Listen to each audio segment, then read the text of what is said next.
Hey, thanks for joining me today. My name is Jim Cockrum. This is Silent Sales Machine Radio, and we're going to spend a few minutes together today talking about why in the world people would ever pay so much more money for the convenience of shopping on Amazon when they have multiple other less expensive options.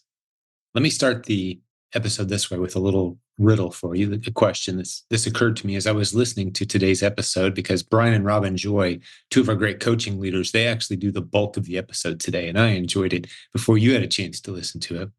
But one of the examples that popped in my head was there's actually a place here in my hometown. This place really exists. I'm going to see if you can figure out where this is, where you can get an item completely free.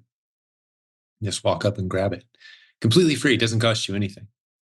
And just a couple hundred yards from there, there's a business selling that exact same item for several dollars. Isn't that an interesting scenario? Completely free at one place, take as much as you want, and then several dollars at very successful, profitable business, just a couple hundred yards from that exact spot. I'll tell you where that is in a minute. See if you can think about it and figure it out while we get into the introduction for today. Like I said, my name is Jim. This is Silent Sales Machine Radio, and our podcast typically has episodes that feature successful students from the Proven Amazon course, which is the longest running Amazon seller training course in the Amazon selling space. We've been doing this a long time, guys, over 14, coming up on probably 15 years, something like that, that we've been teaching Amazon strategies as long as Amazon's been a thing. We've been doing it a long time. We've been teaching e-commerce for over 20 years, had nearly 10,000 coaching students come through our program over those 20 plus years. Same coaching director the entire time. We're very proud of what we've built. If you want to have a conversation with us about your e-commerce plans, where you are now, where you're trying to go, maybe you're coming from very humble beginnings, maybe you're completely clueless and new to all of this. We've been doing it a long time. We've helped a lot of people. We'd love to talk to you. Go to silentjimdotcom/book a call. Get on our calendar. Let's have a conversation. Well, let's talk about the topic for today, and then I'll introduce you to Brian and Robin Joy. I told you a little bit about them a moment ago, but the overall topic, the overall theme is recognizing the opportunity that's presented by Amazon. If you weren't aware, here's some basic numbers. If you've been around a while, you've heard me say a couple of these things before, but Amazon represents nearly half of all activity online in the United States every day. The retail sales happening on Amazon are half of the action. And there's a whole bunch of people, millions, who aren't price sensitive, but instead they are speed sensitive. And once you understand that what you're really doing as a reseller on Amazon isn't competing with all the other sellers trying to get the best price. Well, sure, in some cases that's happening, but in many, many cases, and there's no tool that will ever show you this data, there's no way to track it or prove it until you try it. But in many cases, customers are willing to pay far more for the convenience of the speed of delivery. And I gave you that example a couple minutes ago.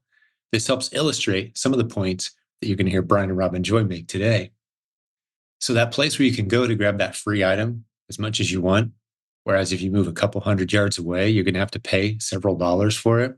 I'm talking about the airport in Indianapolis.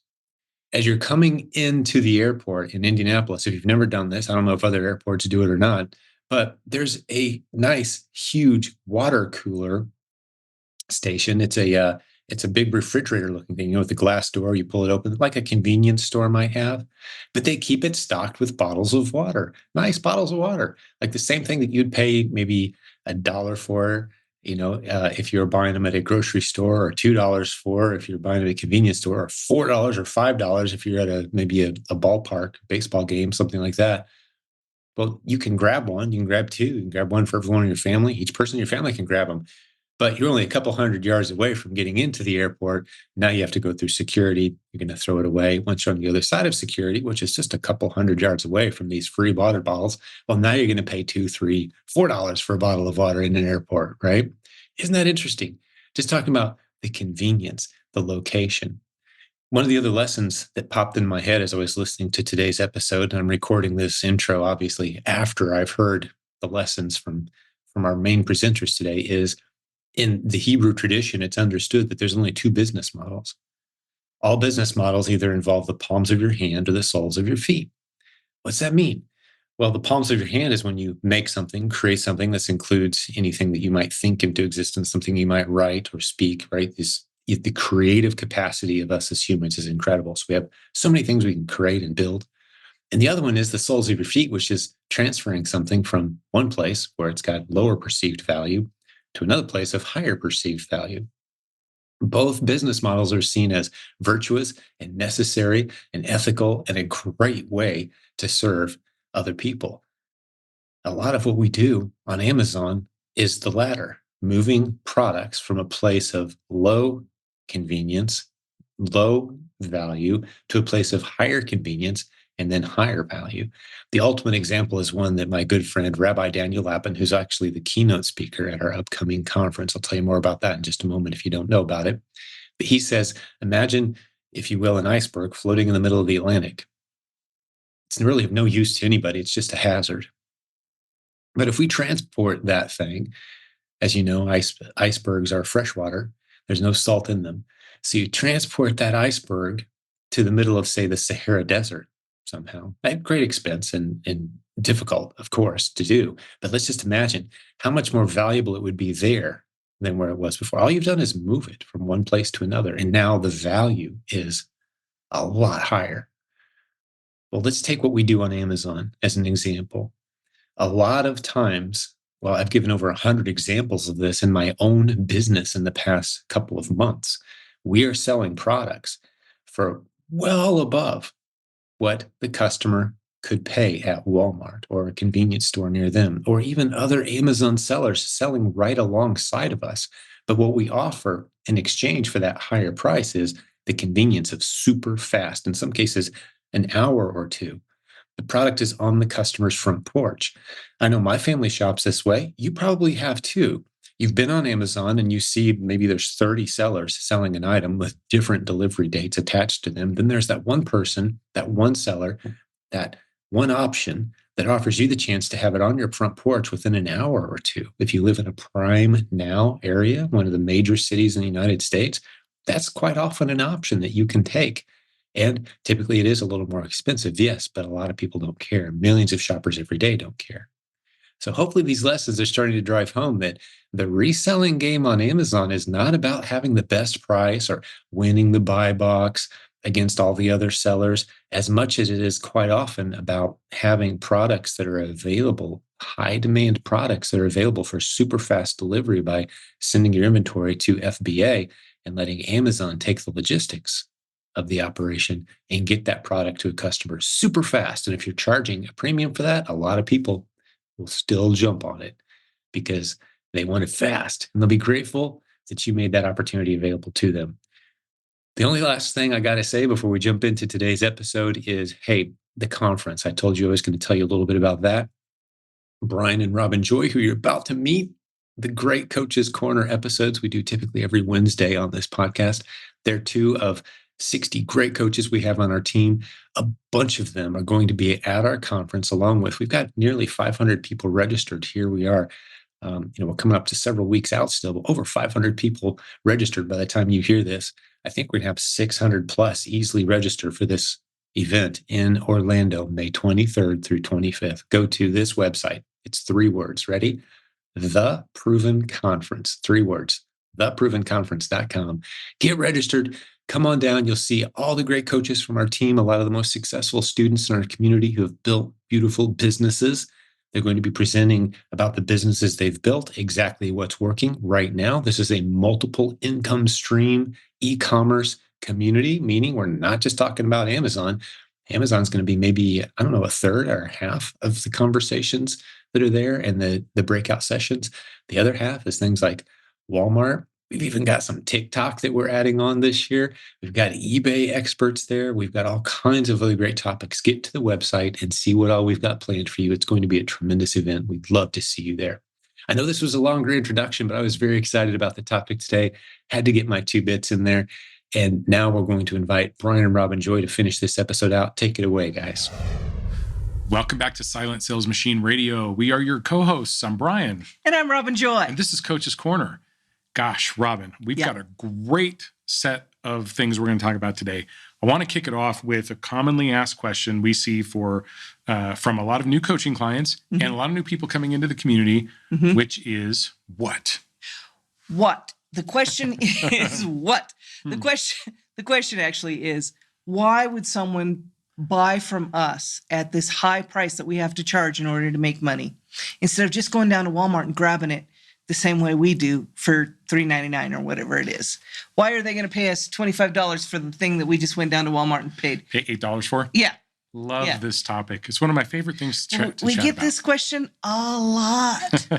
And I understand why. Yeah. I mean, when I was growing up, if we could buy it for, less, we would drive across town to buy it for less. We used to make fun of my grandmother, who would gather up all her coupons and just drive to all these stores all over town because she had a coupon for that store. And of course, we made fun of her because she wastes more gas than the 30 cents that she saved in using these coupons. Not to her face, I hope. No, of course not. Never. Not grandmother. Notice how we call her grandmother. Yes, right. Yes. Okay, well, it is a great point, and I like to just set the foundation so that we're all approaching this from the same angle. Okay, in order to move forward with this. So what I want to chat about is the products that we can see in multiple marketplaces. Okay.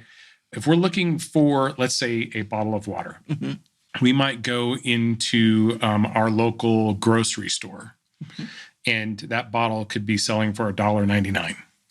Okay. Then we go into the convenience store, which is just down the street, half a block away. That same bottle of water is selling for $2.99 or $3.99. Same bottle, same brand, same size. Everything about it. Same UPC, right? But it has a different price in the convenience store than it does in the grocery store. And then you go into the airport, and that exact same bottle of water might cost you $6. Yes. Okay.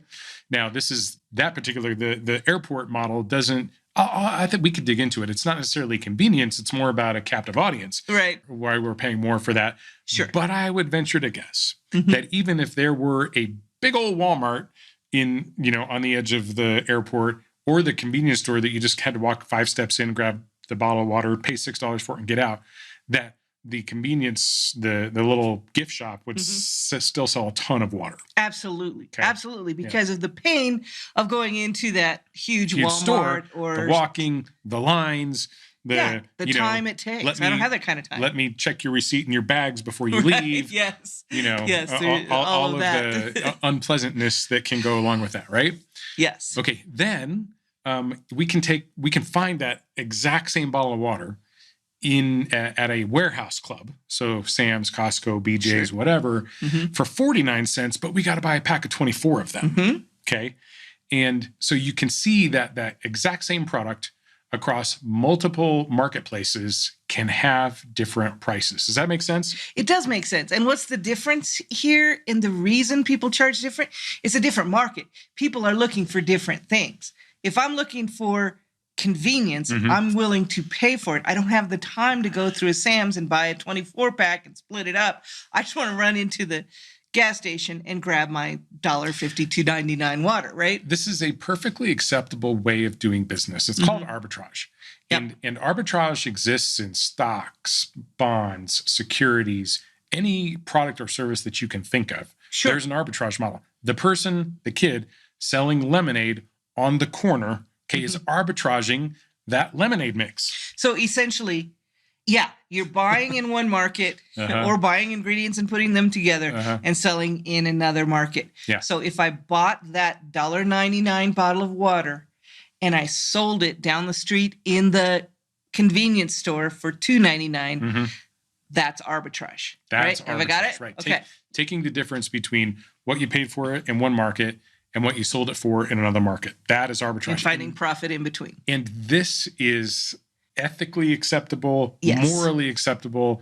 I mean, some might argue with the $6 bottle of water at the airport, but if we set up the test, I bet we're still going to get a lot of people who pay $6 when they could pay $1. I think so. Right. I probably would in a lot of cases. So so just get over the fact that, I feel like I'm taking advantage of someone or whatever. No, you're not. People, if they don't want to pay for it, they're not going to. Right. Well, and there's that other issue of the fact that some people are not able to get out. So there are reasons that people would pay more. They don't have the time. Usually they just don't have the time. It's a time and convenience, man. Like people who can't afford to buy time buy it through convenience. I know I do all the time. Those of you who buy from Amazon, you know you're doing it and you do it anyway. Those of you who buy from the convenience store because you happen to be getting gas, you know you do that sometimes. Not everybody. I've got a couple of friends that would not. Yes.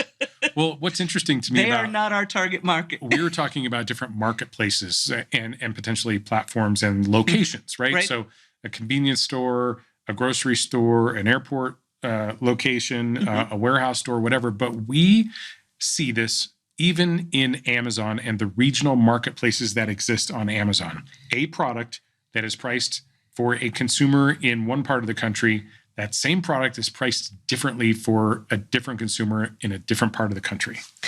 And why is that, Brian? Well, this is the distribution model that Amazon has set up. Remember, Amazon is, as much as they make reselling products, they're really a highly agile and highly efficient logistics company. They know how to get products in front of the customers who are going to be buying them and get it there in 4 to 8 hours, same day, next day, whatever it is, right? So the reason that they might have a different price for a consumer from where compared to where I am is that the inventory is located nearer, more close to that shopper. Yes, that's right. So that means that if I pull up the same ASIN as you pull up in a different part, we're in Denver, so maybe you're in Miami, and you pull it up, you might get a different price, and that requires a different seller. Sellers don't have different prices. They choose their price.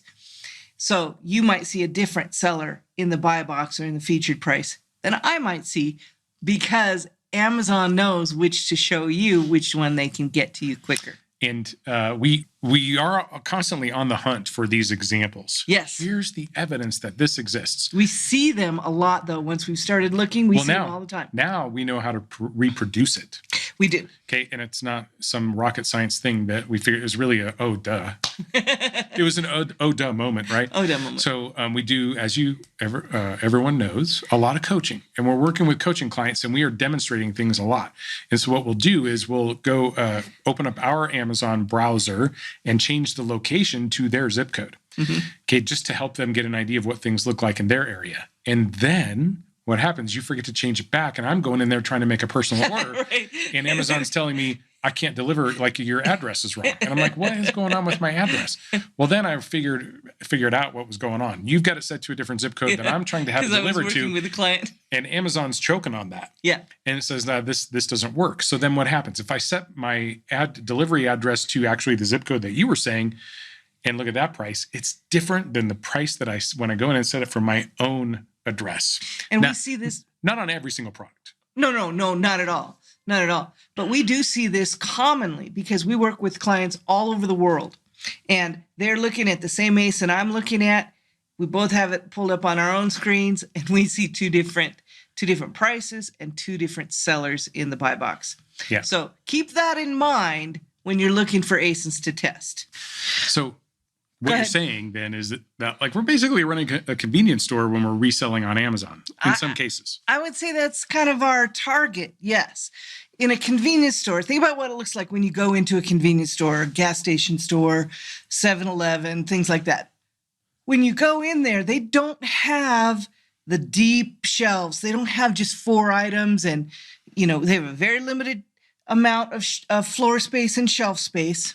And they use that fully. They get as many items in there as possible because they don't want to have to buy a whole bunch of stuff to see if it's going to sell or not. They don't have the space for it. They put many more things on the face of the shelves so that you can choose a lot of items, right? Right. So first of all, they have a very small footprint compared to the Walmarts and whatever, right? And the warehouse stores. Very, very small footprint.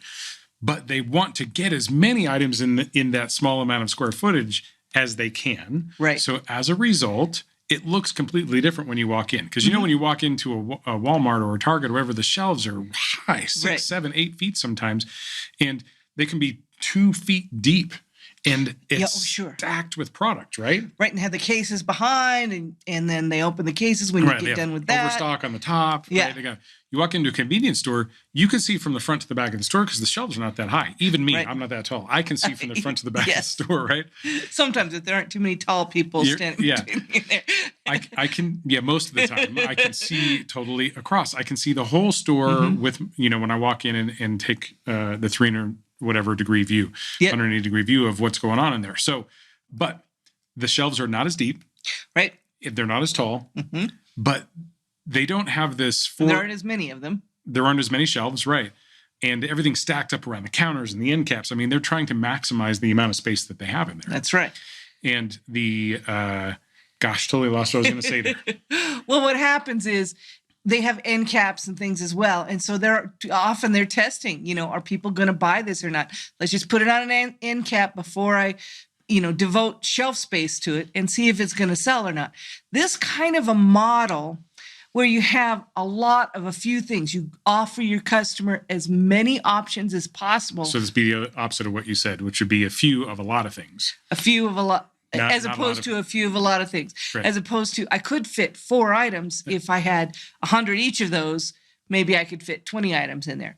Or in the case, what's mostly the case, usually the case, is that they have 100, 200 or 300 items in the store, but only a dozen of each, say. Yeah, say instead of having 100 of 4 different units, if your storage space was 1,600 units, you would want 4 of 400 different units. Yes. Right, which is what we do from a replens perspective. Right. Realizing that we try and balance that out, so it's not really 4, but whatever it is, this is more closer to our model. We're not buying for 6 months at a time. We're buying more for 6 weeks at a time. Exactly. We need our money to turn. Yes. Turn. And so when we look at it that way, we realize, why do they do that? Their target customer is somebody who needs to come in, reach, and go quickly. They do not have time to walk all the way through the store to find that one bottle of water that they need. They need to know where that bottle of water is and get there within a few steps and get out as quickly as possible.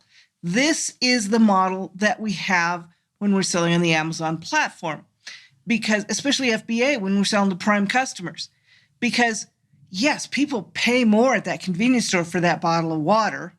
They pay more because it's easy to get in and out. Their time is not worth it to go down to the Sam's Club and go all the way to the back, find that, stand in line forever in holding up this heavy 24-pack, and then take it out to the car and break it up without even, a bag, right? This is not what they're doing right now.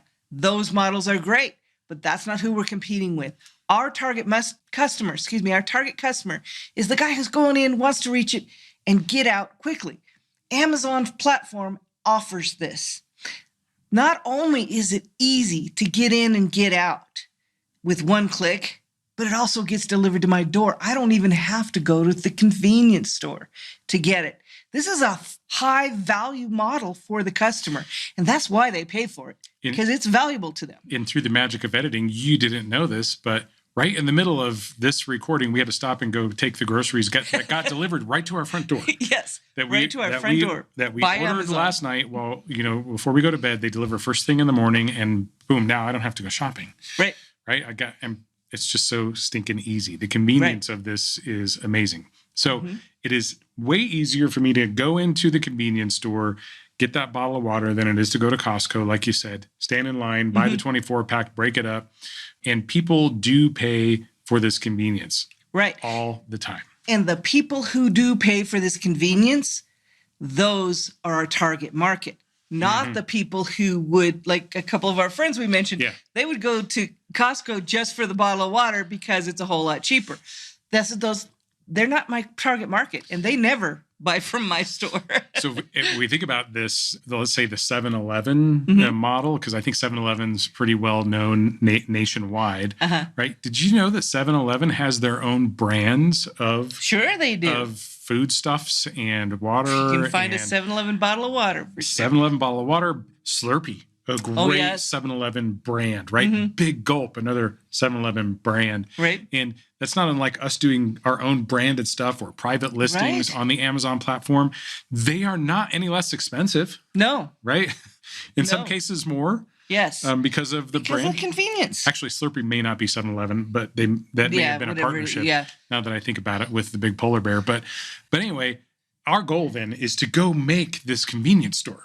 We want to fill all the shelves, not with just a few products, but with as many products as we can. Yes. Okay. And we do this by testing a lot of different products to find the ones that sell. Not unlike a convenience store who's, say, they're trying to maximize the profitability that they have in this 2 or 3 foot section of shelving. They want to maximize the sales velocity that they can achieve in that little section. So they're constantly optimizing what's selling, what's not selling. Yes, they are. And they're optimizing their store for the things that sell the most and offer them the best profit. So it's not about getting to that, 49 cents. It's about maximizing the profitability with the sales velocity. Right. And this also goes into testing ASINs. They don't devote that shelf space. They don't carve that shelf space out for something that they haven't tested yet. And often you will see, and this is not the only reason they put things on end caps, but in this analogy, we would put things on the end cap, just a few things, see if people are picking those up or not at that price. We may adjust the price a little, see if that makes a change. It either goes or it doesn't. If it goes, we're going to devote shelf space to it. Mm-hmm. If it doesn't, we're going to remove that and put something else on that shelf in that end cap to see if it's going to sell. What does a convenience store have over any other store, even that maybe specializes in a particular type of product or genre of products? Now you're trying to trick me. This is not on the script. I don't know. Well, I don't know what. I was just thinking of the last time I had to, so we live in a snowy place. I mean, it doesn't snow Sometimes all the time, but when it does, it does. And then when you run out of washer fluid, yes, in your car, you gotta stop and buy washer fluid. And windshield washer fluid. So I walk into the convenience store, where I bought gas, and the gas was priced very competitively. Right. Not that I pay attention to how much gas costs anymore, but I'm like, okay, this is a reasonable price. I think whatever, it's going down, so I'm all about. You gotta have gas, whatever the price is. Right? Go inside to buy the washer fluid, which they have stacked. Because they know out front, right? And do you know how much I paid for that? What? Okay, I know we have fluid. What does it cost? Like we have a little 49 cents a gallon. We have a little thing going, like we don't. The first one to mention a price loses, right? We got to put money in the jar or whatever. But I paid $5. You say the price, you got to pay the price. $5.99 for this gallon of washer fluid, which I know that if I had gone to the auto parts store, I would have been able to get it for 79 or 99 cents. Yes, there's just no two ways about it. I paid dramatically over, but guess what I didn't have to do? I didn't have to look at where an auto parts store was. Right. I didn't have to drive there. Take the chance that I'm going to drive over there and it's going to be the same price. Or potentially, right? I can just in the same stream of my motion, just stop in there, buy the thing, fill it up, and then go on about my business. I don't have to take a detour to go find this washer fluid. And so, yes, that was worth the $4 extra that I would have paid, or $5, whatever it was, for my time. I absolutely agree. And you are our target customer. And we're all that target customer at some point or another. It's not like we have to have this dedicated group of people who are the only ones that pay for convenience ever. No, that's right. Everyone pays for convenience at some point or another, and likely multiple times. And we are those people. You went to the convenience store to buy the expensive windshield washer fluid. Mm-hmm. But next week, you may go to Sam's Club and do all of your regular shopping there. Happens to be when you're doing that. So this is the same people. Mm-hmm. Just the target is for those situations, those people in those situations. Yeah. Good. So this is also much easier for us to manage. If we think about our Amazon store as a convenience store, I don't have to have 130,000 products that I'm tracking. Mm-hmm. I can have 400. Well, right. Just like the convenience store, I have, several products that I have a little bit of shelf space for. Mm-hmm. And if that stops selling well for me and I need that shelf space for something else, I can quickly and easily turn that over. Whereas if I'm in a Sam's, I got a bunch of stock to find something to do with before I can make that turn, right? Exactly. All right. So easier to manage. So what we offer is more like that convenience store model. And I think we should price accordingly, right? It's easier to order from Amazon, like I said. Even if we go to Walmart and get it cheaper, it's easier to order from Amazon. And they deliver it to your door. This is what we talked about before. The value is high. Not only is it quick and easy for me to go into the convenience store, but I can click a button on Amazon on the computer that I'm already on or on my phone. Talk about convenience. That's the ultimate inconvenience. And I don't even have to go to the convenience store. It shows up at my door. I could just go to the convenience store, which is uber convenient. Or I could click a button. Yes. And that's like the pinnacle of convenience. That's right. That's right. Or a tap. And it's going to show up at my door. Yeah. Right? So if we compare ourselves to the lowest price item, now let's get into the platform. We're on Amazon. If we can compare ourselves to the lowest price item, then we might be targeting the wrong customers. If we choose our price and serve that customer who's in that situation well, then we're going to not be disappointed when it's hard to compete. Right. If we are chasing the buy box, and don't get me wrong, this is in many cases, the buy box can be more than sufficient for you to be profitable. But if you're pricing not at the buy box and you're getting the customers who are paying for that convenience, then there are two outcomes here. The one is if you're taking your item that you're going to make a very small amount of profit on because you're selling it at the buy box, then you could be disappointed with the result at the end of that. Oh, I didn't make as much money as I thought. We get this a lot too. We're doing a business health check. Like, well, I'm just not making as much money as I thought I was going to on this. Well, where are you pricing your items at? Well, everything is priced at the buy box. Well, so just reset your expectations. Because that could be okay. Change some of that and adjust your book of business. But our target market here, we're working on time and convenience, right? So our target market is not necessarily the price that's going to show to us. Our target is wherever our items happen to be in a warehouse. We can't control that. But those customers who are closest to there are the ones who are going to see our price, often in the buy box, even though we don't know it. So those are our target customers. Okay.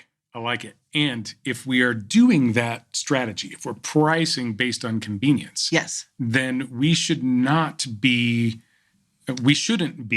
trying to compete on price before our products are even available for the customer to buy. Right. If they're not available for anyone to buy within the time that an Amazon customer expects, especially a Prime customer expects 48 hours or less, if it's not even at the warehouse yet because it's available 7 to 10 days down the road because of the in-stock Head Start program, we don't need to start repricing yet. We're not competing yet, and we're not going to win in most cases. Exactly. Rarely are we going to win that battle.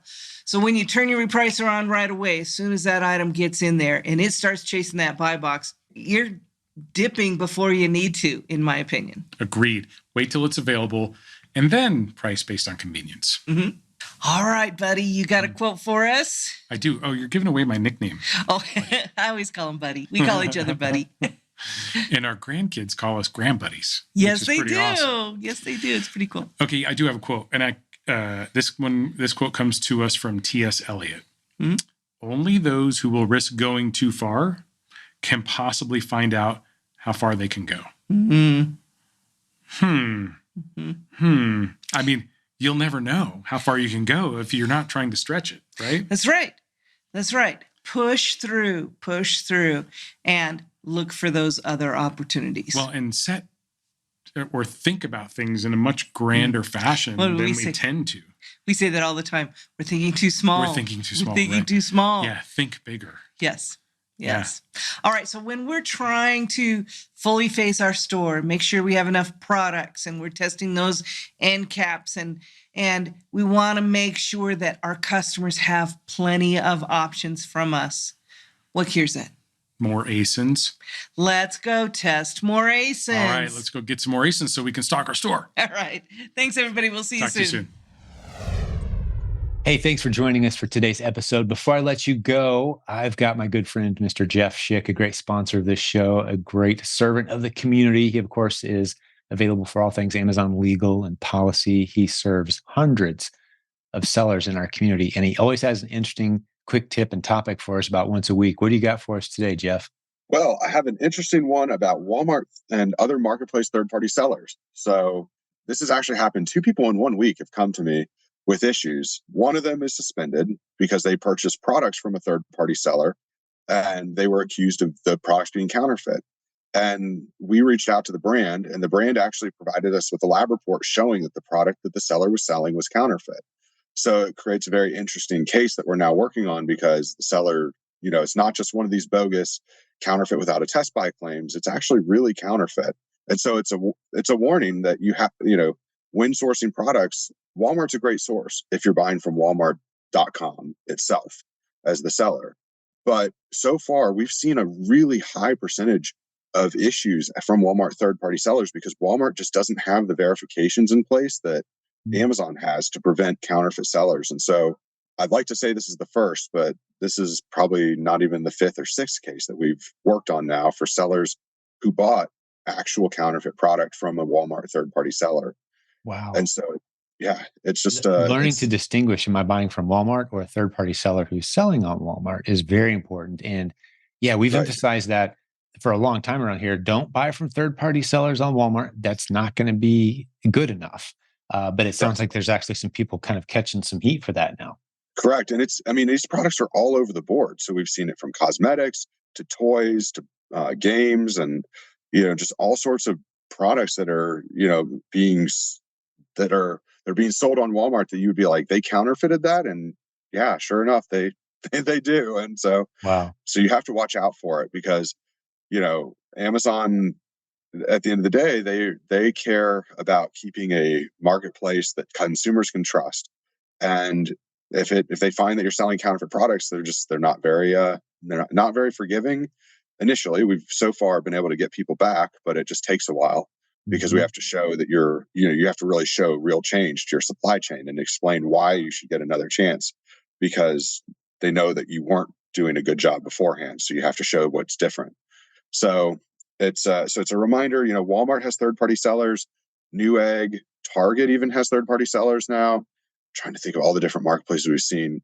There's the news site called TEMU. I'm completely opposed to as well.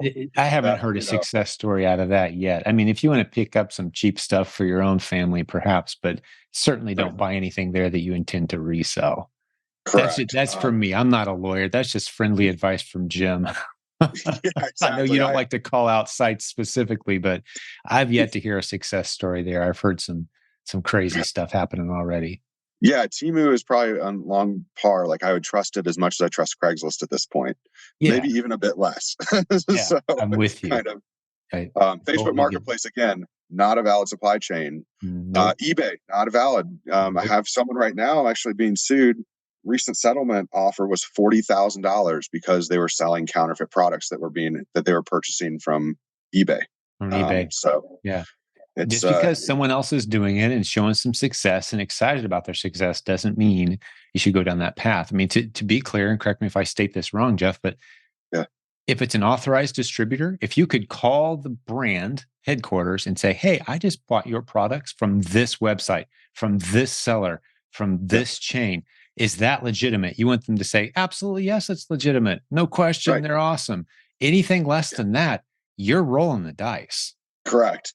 And some brands will actually clear it. Like, for instance, when I used to be an authorized distributor for one of the pet shampoos, you could actually call, Vincent, who was in charge of sales, and say, hey, I'm buying from Pet Shampoo World. And he would say, yeah, I sell to them. I know exactly who they are. Mm-hmm. And then if Amazon, when they would call, he'd say, yeah, I sold to them. I issued that invoice, and that's what you want. So that's an invoice with your name on it, not a conglomerating party that's buying all this stuff up and then selling it to you with their name on the invoice. You want your name on the invoice.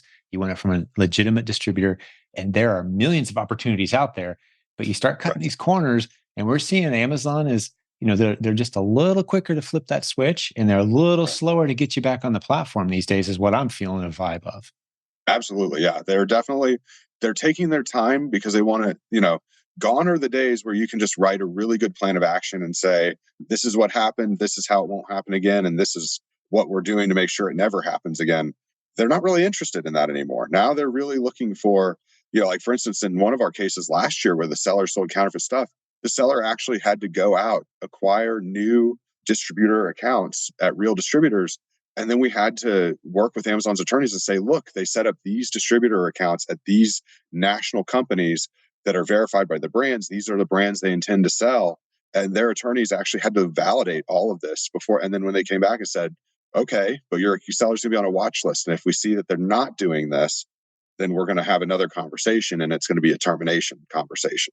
Wow. So yeah. They're not playing around, and that presents a huge opportunity. Those of us who are doing it right, paying attention to these details, hiring you, Jeff, to have you help monitor. I loved what you said at the conference here just a few days ago. You spoke on stage for a couple of minutes and said, my job is to help prevent you from getting into these kind of issues. So you've got the service now. Why don't you tell us about that briefly, the new service you have to help keep sellers out of trouble? If there's rules you're not even aware of, you can have someone else looking over things. Absolutely. So we actually have 3 full-time employees that work for me. We actually set up an office. And so we've got 3 full-time employees that used to work for Amazon, and they go in, and they're from the seller performance team, and they go and check your account for any sort of future potential violations. So one of our team members, he was there for 13 years. He managed 30 Amazon seller performance associates. Another team member was at Amazon for 2 years and worked on the A to Z claims, order defect rates, and basically the customer service issues that sellers faced. And then another team member, she is coming on board next week, and she actually was one of the seller performance risk management investigators. So she's the one who would get the notification that, hey, this account might be doing something wrong. And she would actually do the investigation and look for that wrongdoing and then recommend whether to suspend the person or not. So these people have now left Amazon. They're now on your team helping us keep our accounts healthy. And it's a very reasonably priced program. How can folks go check that out? Absolutely. So the first thing you have to do is you have to sign up for our retainer, the $89 a month one. And then you just shoot us an email and say, hey, I want to upgrade. And then we have a special price for members of the community. And you just let us know, hey, I'm in Jim's community, and it's $179 a month total. So it's, $89 for the regular retainer, an extra $89 for this, for our team to actually be proactively monitoring your account. We're calling it Account Health Pro. And we go in 3 times a week. We send you an email every time we go into your account, letting you know what we found, take care of any issues that we can. And if there's anything that we need to create legal cases for, we create those cases and then get the relevant information from y'all and handle it in-house. So that way it's just A to Z. You guys don't have to worry about your account health management anymore. We take care of it for you. So fantastic, man. I want to talk to you more about this and dig into that a little deeper. We've kind of run out of time for today, but that's tremendous that you guys are doing that. And you guys are the ones that we trust with my account. So, that's about as big of an endorsement that I could give is, hey, this is the guy that I trust, and we're turning on these services with you guys and excited to do so. So get over to jeffschick.com, SCHICK, just like the razor, and check out what he has to offer. Always appreciate you seeing you, Jeff. And we're going to do this again next week, right? Sounds good. Thank you. Appreciate it. Thanks for your time. All right. Thanks.